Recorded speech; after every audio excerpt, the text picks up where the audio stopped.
Quand on fait des erreurs, qu'on rencontre des échecs, on fait des bêtises, on se rend compte de l'écart entre être et faire. Et ce n'est pas parce qu'on a fait quelque chose de mal que l'on perd son droit devant Dieu. Nous n'avons pas travaillé pour obtenir le droit d'être justifiés, et nos efforts ne conservent pas cette justification. Restez avec nous dans Jouissez de votre vie.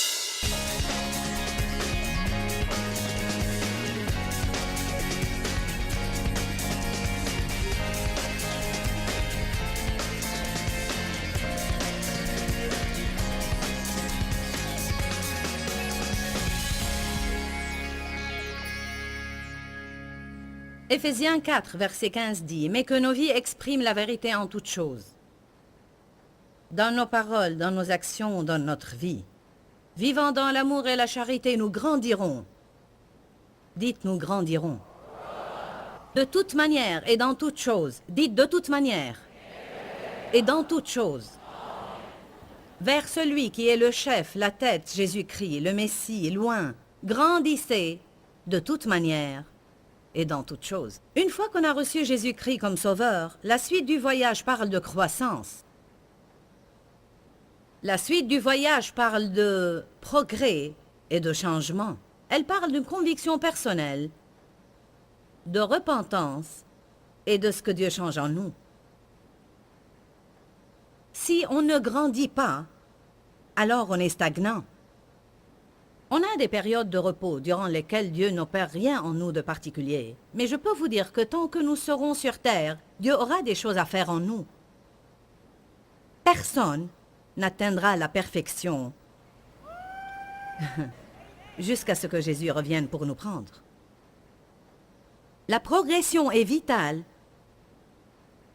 dans notre marche spirituelle. Nous venons d'avoir un aperçu de la relation du berger avec ses brebis, parce que Jésus nous compare à des brebis, alors qu'il est lui-même le bon berger. Nous avons parlé de certaines caractéristiques des brebis. Nous avons dit qu'elles étaient têtues, qu'elles étaient stupides, mais qu'elles étaient pourtant bonnes, qu'elles voulaient faire bien. Elles ont simplement besoin de beaucoup de directives et beaucoup de leadership. J'ai découvert lors de mes recherches à propos des brebis qu'elles resteraient dans le même pâturage si le berger ne les en faisait pas sortir.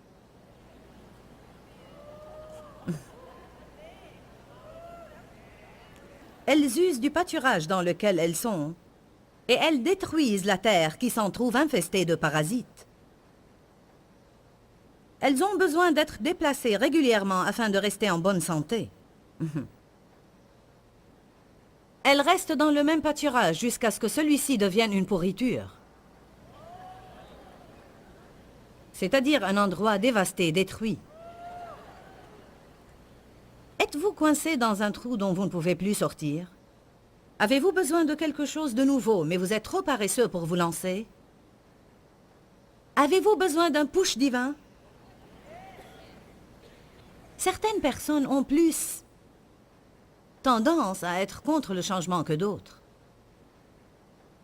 Certaines sont plus agressives lors d'un changement et certaines réalisent leur besoin de changement plus que d'autres. Certaines personnalités se contentent de ce qu'elles ont seulement.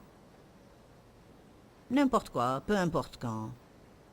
Mais je ne pense pas qu'elles soient réellement satisfaites à l'intérieur. Je pense qu'il y a quelque chose au fond d'elles-mêmes qui crie pour quelque chose de nouveau. Une croissance, un changement. Dans Deutéronome chapitre 1, verset 6, Dieu parle à travers Moïse et dit « Dis à ce peuple, vous êtes restés assez longtemps près de ces montagnes. » Il leur avait déjà demandé au verset 2 « Pourquoi avez-vous mis 40 ans pour accomplir un trajet de 11 jours ?» Si nous ne désirons pas bouger et changer, cela va nous prendre beaucoup plus de temps d'effectuer notre voyage avec Jésus dans le désert vers la terre promise. Toute personne qui est née de nouveau est sortie de l'esclavage, mais elle passe par une période de désert, qui est une période dans sa vie où elle découvre ce qui lui appartient en Christ, bien qu'elle ne le possède pas encore. Ce que nous possédons de droit ne nous appartiendra pas de fait, car nous avons tout d'abord besoin de changements dans nos vies. En effet, si Jésus nous donnait ces choses avant que nous ne devenions matures, nous ne nous en servirions pas à bon escient, elles nous feraient du tort au lieu de nous aider. Nous ne confierions pas les clés de notre voiture à un petit de 5 ans. Cela est très simple à comprendre. Nous devons grandir. Quand l'endroit où nous sommes ne nous donne pas le maximum de bénéfices, on a besoin de s'en aller.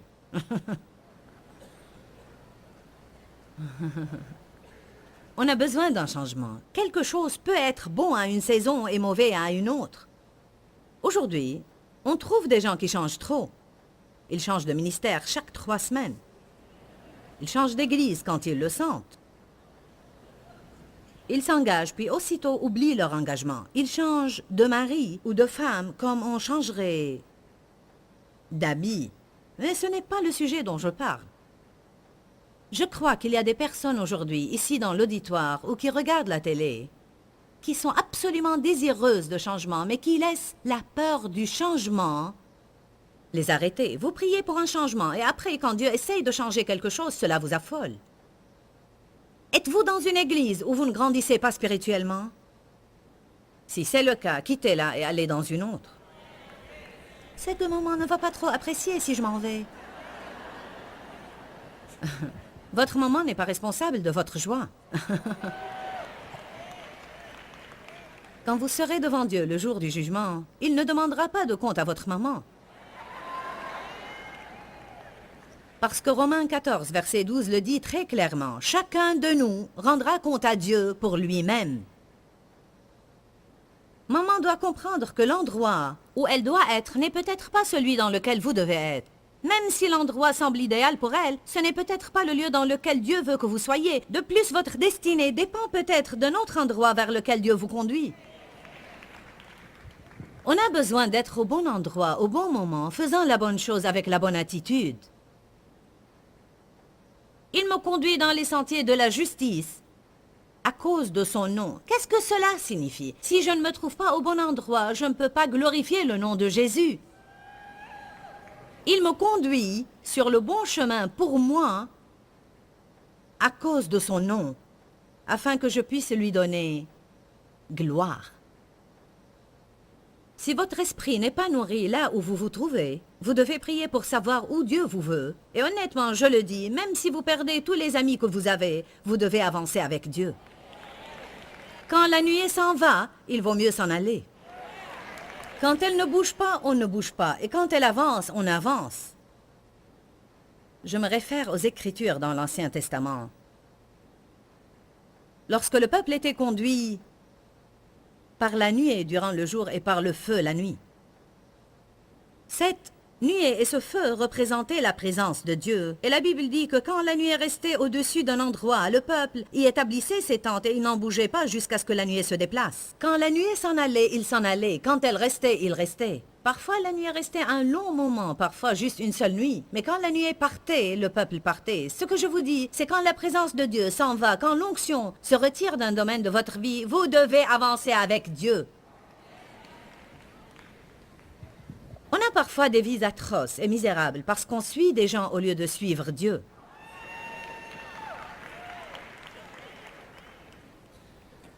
Paul dit dans Galates chapitre 1, verset 10, « Si je cherchais à plaire aux hommes, je ne serais pas maintenant un serviteur du Seigneur Jésus. » Je peux vous dire, si j'avais essayé de plaire à mes amis durant ces 27 années, j'en serais toujours à être fatigué et malade, fatigué et malade, fatigué et malade. Je ne serais pas en train de prêcher. Vous vous accrochez à des relations qui ne sont ni plus ni moins que du poison pour vous, parce que vous avez peur du changement et de la solitude. Vos amis aiguisent-ils votre personnalité et vous poussent vers le mieux? Sont-ils de bonne influence? Ou avez-vous besoin de reposer dans un vert pâturage? J'aime faire référence à Daniel, car Daniel était un homme intègre. Il n'acceptait pas le compromis. Quand il a été conduit dans la cour du roi, en vue d'être formé à servir le roi, il avait déjà passé un accord avec Dieu, un engagement entre lui et Dieu, concernant ce qu'il mangerait et ce qu'il ne mangerait pas. Quand il arriva à la cour du roi, on lui servit des mets fins et délicats, et il prit le risque de perdre la vie en se présentant devant le chef des eunuques et en demandant la permission de ne pas se souiller par les mets servis, mais de suivre un tout autre régime. Il dit, je vais vous prouver que Dieu me bénira davantage si je fais ce qu'il me dit de faire, plutôt que ce que vous me demandez de faire. L'intendant en charge lui accorda sa demande, et au bout de la période d'essai, il était en meilleure santé que tous les autres. C'est bien de réaliser aussi que Daniel avait de merveilleux amis. Shadrach, Meshach et Abednego, eux aussi ne s'étaient pas prosternés. Passez du temps avec ceux qui refusent de se prosterner. Ne sortez pas avec ceux qui feront des compromis. Ou des chrétiens du dimanche qui redeviennent pécheurs lundi matin. Ne traînez pas avec des gens qui veulent faire de mauvaises choses en se trouvant pour cela des excuses. Vous devez avoir les bons amis. Le sentier de la justice, c'est être au bon endroit, au bon moment, faisant toujours la bonne chose et avec la bonne attitude. Je vais répéter. Le sentier de la justice, c'est être au bon endroit, au bon moment, faisant la bonne chose avec la bonne attitude. Si je fais la bonne chose avec une mauvaise attitude, cela ne plaît pas à Dieu. Et si je la fais au mauvais moment, cela aussi ne plaît pas à Dieu. Le temps de Dieu est important. Le bon moment, le bon endroit, la bonne attitude.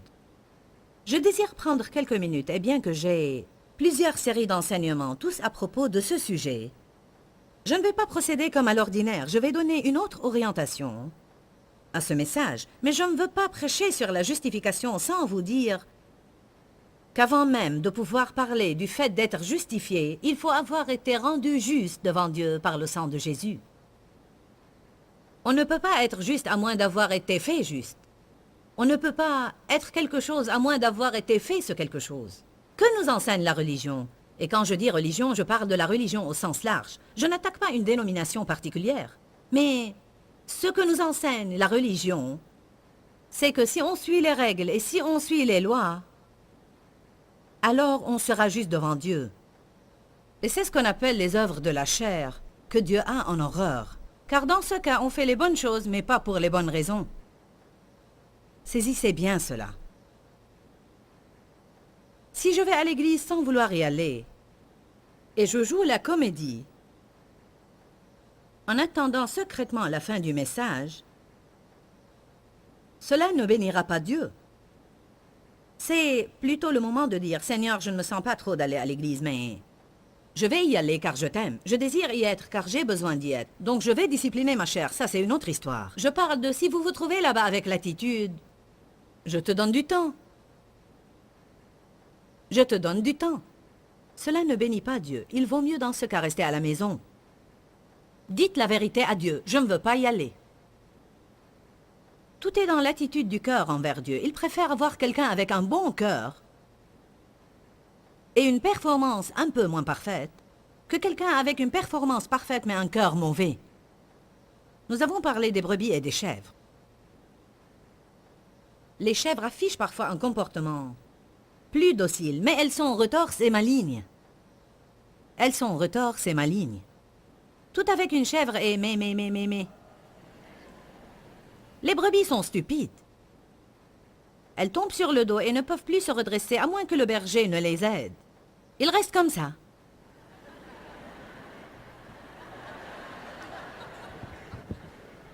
Donc le berger cherche toujours la brebis abattue afin de prendre soin d'elle.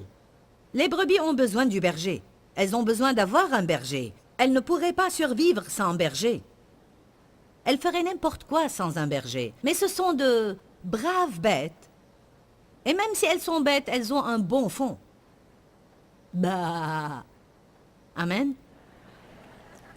On doit comprendre qu'avec Dieu, ce qui compte, c'est le cœur. Il nous donne un cœur nouveau. Il met son esprit en nous. Il veut que nous fassions tout notre travail de bon cœur.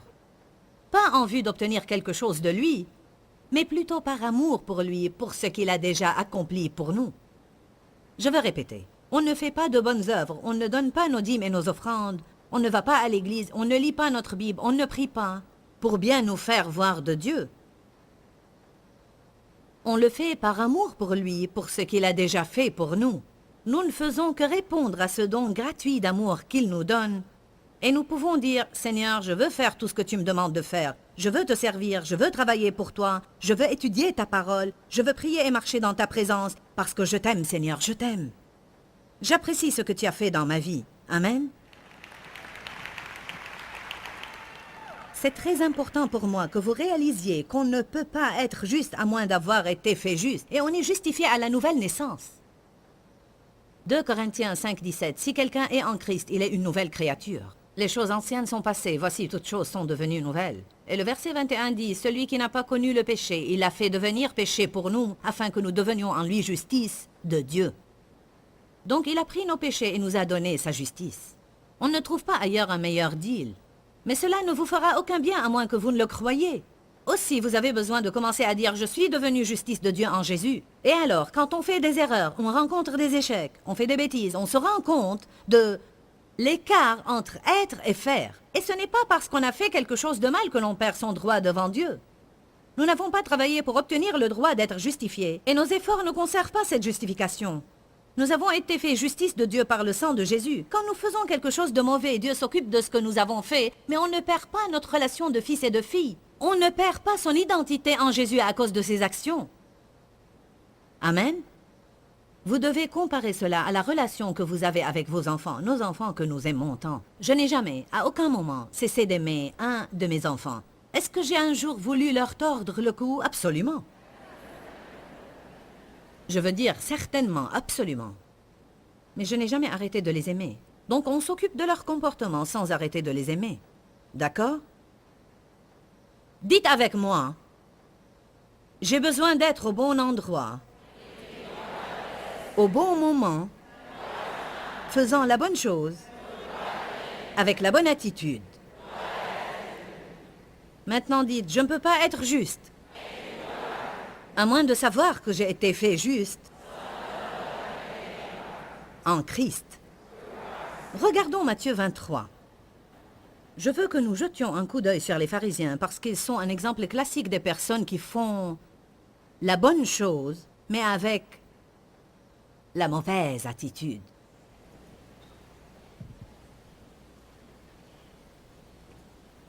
Ils étaient pleins de jugement, ils faisaient tout bien et jugeaient tous ceux qui se trouvaient autour. Mais pour Dieu, leur jugement était pire que le péché de quelqu'un.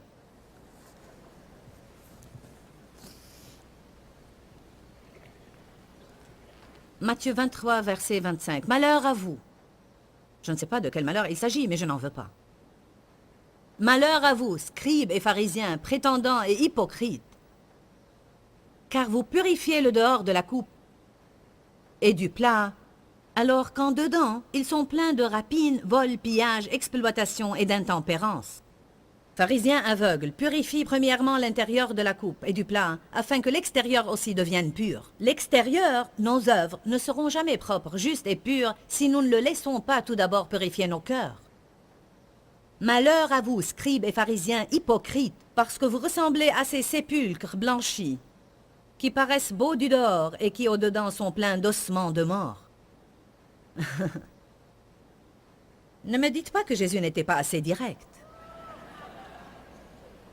Verset 28. Vous de même, au dehors, vous paraissez juste aux hommes, mais au dedans, vous êtes remplis d'hypocrisie et d'iniquité. Donc on a besoin de faire la bonne chose à la bonne saison, au bon moment, de rester sur le bon chemin, d'avoir la bonne attitude. Matthieu chapitre 7.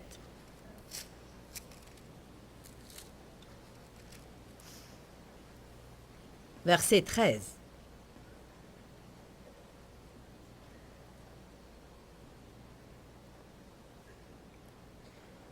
Entrez par la porte étroite, car large est la porte et spacieux le chemin qui mène à la perdition. Et il y en a beaucoup qui entrent par là. Il est facile d'entrer en fait sur le large chemin d'une mauvaise vie. Il est facile d'entrer dans le large chemin qui fait que nous allons à l'église les dimanches, mais que nous menons la vie qui nous chante le reste de la semaine. Et il y en a beaucoup qui sont sur ce chemin. Beaucoup sont ceux qui entrent sur le chemin qui mène à la perdition. Entrez par la porte étroite, dit la Bible. Verset 14. Mais étroite est la porte, contractée par les pressions, et resserré est le chemin qui mène à la vie. Et il y en a peu qui le trouvent. Si vous voulez vivre une vraie vie spirituelle, la vraie vie que Dieu désire que nous ayons, si vous voulez jouir de la justice de Dieu, de la paix et de la joie du Saint-Esprit, peu importe quelles sont vos circonstances, vous allez devoir vivre dans un chemin étroit où il ne restera pas beaucoup de place pour votre chair. Ou bien vous pouvez choisir la voie plus large dans laquelle vous pouvez faire ce qui vous plaît. On peut juger, critiquer, dire ce qui nous chante, dire du mal des gens et les traiter d'une mauvaise façon. On peut ne rien donner au royaume de Dieu. Dans cette voie-là, il n'y a qu'à rester indiscipliné et gna gna gna gna gna. Allez à l'église dimanche. Participez aux activités. Aidez les dames âgées à traverser la rue. Peu importe ce que ce soit. Cela ne sera pas en vain quand vous devrez vous tenir devant le trône. Jetons un œil au verset 12, que l'on ne rapproche que rarement des versets 13 et 14, mais qui a tout à voir avec ces deux versets-là. Il dit « Tout ce que vous voulez que les hommes fassent pour vous, vous aussi faites-le de même pour eux, car c'est la loi et les prophètes. » Ce n'est qu'après qu'on parle du chemin large et du chemin étroit. Je crois réellement que la règle d'or, comme on l'appelle, et si on veut vivre conformément à cette règle d'or, serait « Faites aux autres tout ce que vous aimeriez qu'ils fassent pour vous ». Mais je n'y arrive pas tous les jours, j'aimerais grandir dans cela. Si vous vous dites cela, alors il faut choisir le chemin étroit. Il ne s'y trouvera plus de place pour la chair. Est-ce que j'aimerais qu'on parle derrière mon dos? Non. Et moi, est-ce que je parle derrière le dos des autres? Ça m'arrive de faire cela de temps en temps. Ce n'est plus du tout comme j'avais l'habitude de faire d'antan. Mais parfois, Dieu aura à secouer le bâton et nous réprimander. Amen. Est-ce que j'aime quand on me juge? Quand on se mêle de mes affaires et me critique alors qu'on ne sait rien de moi? Rappelez-vous de ce que j'ai dit. Vous savez ce que vous savez, mais vous ignorez ce que vous ignorez. On a vraiment besoin de se rappeler de cela quand on en arrive à juger quelqu'un, parce que c'est sans doute une des plus grandes faiblesses et tendances de l'homme. Si j'étais toi, je ne le ferais pas. Vous ne savez pas ce que vous auriez fait. Et moi non plus, d'ailleurs. Comment savoir ce que nous aurions fait dans une situation à moins d'y être? Nous ignorons ce que nous aurions fait, et peu importe l'opinion que nous avons de nous-mêmes, personne ne peut le savoir à moins de se trouver dans la situation. Il y a dans la Bible des choses qui sont considérées comme bonnes ou mauvaises, et on peut voir des personnes faire ces bonnes ou mauvaises choses. Ce n'est pas qu'il faille se montrer bête et sans opinion.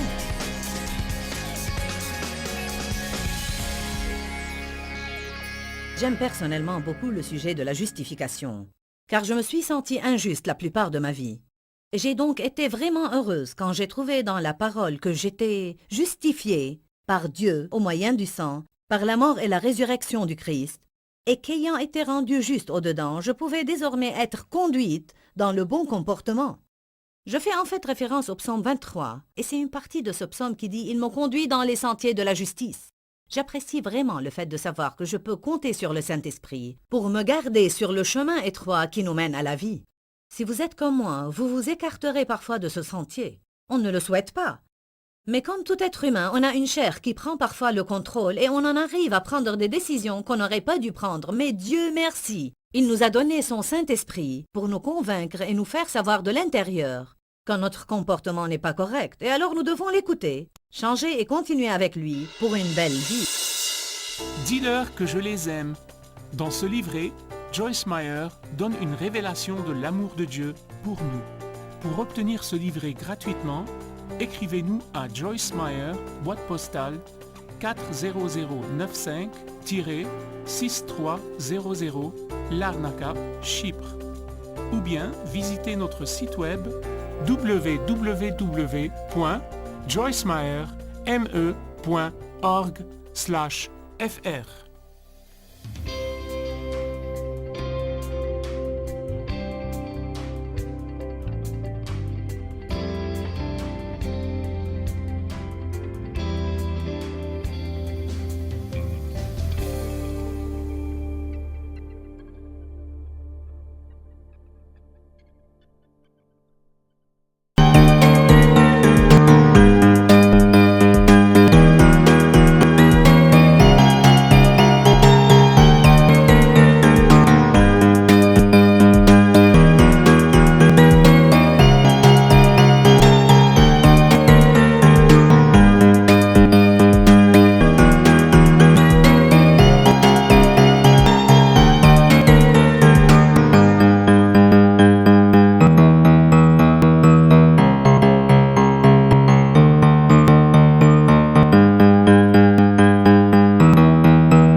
Toda esa guerra